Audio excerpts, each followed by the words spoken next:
To discuss all of this, I'm joined now by the former US Special Envoy for the Sahel region and Atlantic Council Distinguished Fellow, Ambassador J. Peter Pham. Thanks indeed for joining us, Ambassador, on BBC News.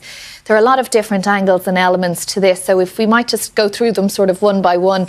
If we start with Ethiopia, Ethiopia's president has secured direct access to the sea for the landlocked country in exchange. It becomes the first country to recognise Somaliland.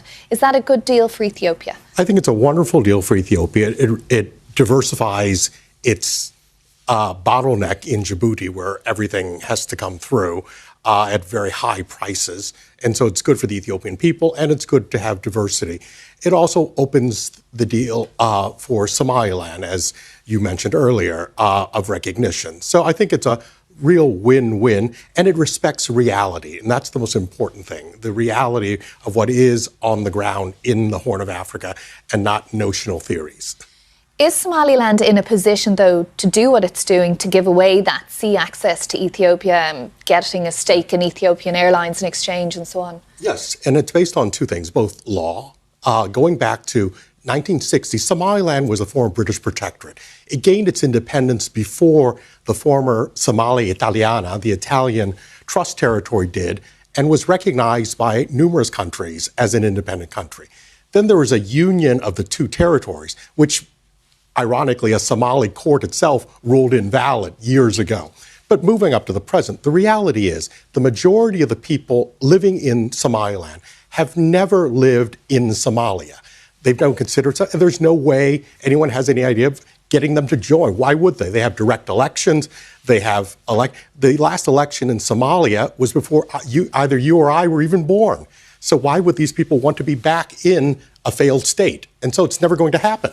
Talking about Somalia then, they do view this, though, as a breach of their territorial sovereignty. But aside from the legal claims, which I think are very tenuous, the fact is they have no means of enforcing. It's been more than 3 decades since Somalia has exercised any authority whatsoever in Somaliland. And others have invested. In fact, the British International Investment, BI, has invested close to $1 billion over several years in the second phase of the port at Berbera, which will be the port where this trade coming through to Ethiopia will go through. So, and they're in partnership with Dubai Ports World. So it's the international community is moving slowly to recognizing this reality. There are concerns, though, that this deal could destabilize the region. Do you share that view? I don't, because I don't think it could be more destabilized. We have in Mogadishu a failed state with members, including a minister in the cabinet who was a former wanted person on the U.S. hit list with a $5 million bounty on his head. What's happening in Mogadishu is, absent any achievement, absent any elections, they're using this as a tool to whip up support for lack of achievement. In fact, just today in Mogadishu, a respected clan elder of the Hawiye clan, hereditary sultan, Muhammad Huli, was actually arrested and disappeared by the secret police for stating that he thought this was a good deal that one should look at.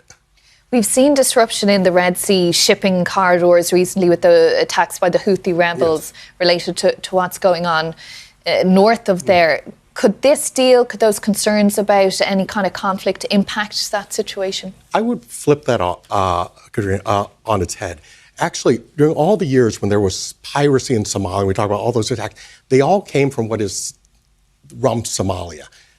No piracy came out of Somaliland. Somaliland, without international recognition, kept its 500-mile coastline pirate-free. In fact, destabilizing Somaliland, not giving it a pathway to inclusion in the international community, is the surest way to get a Houthi-like instability on the other side of the Gulf of Aden. And just briefly then, do you expect that more countries might follow Ethiopia's lead here in recognising officially Somaliland? I think the devil will be in the details of the recognition and how it comes about. But I do think that there's been a long wait, which is the first country to recognize Somaliland. I don't think there will be a scrum, actually, who will be the second. So I think it's reality, and it will happen sooner rather than later. Okay, well, we'll watch to see what happens next. But for now, thanks so much for coming in to talk to us about